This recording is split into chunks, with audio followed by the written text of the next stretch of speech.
The region's largest food and wine event, Flavours of Mudgee, will mark 10 years when it returns on Saturday the 23rd of September.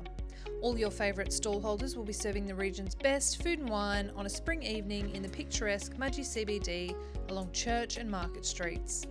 Stallholder applications have now opened. If you're a local producer interested in attending, visit flavoursofmudgee.com.au.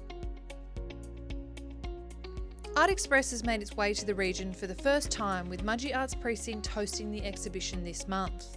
The annual exhibition features artworks created by New South Wales visual arts students for the 2022 Higher School Certificate.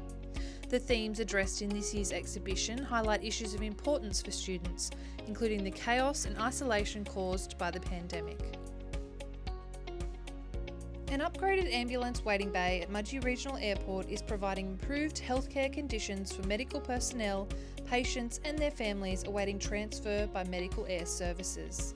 Previously a shed, the ambulance waiting bay at Mudgee Regional Airport has been upgraded with construction and fit out of 2 internal rooms.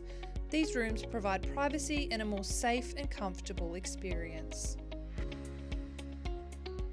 An all-new inclusive play space will open later this month at Ralston Showground, featuring a carousel, swings, climbing tower with slide, flying fox, sensory and nature playstations. The new play space replaces the old Ralston Showground playground, which was no longer fit for purpose.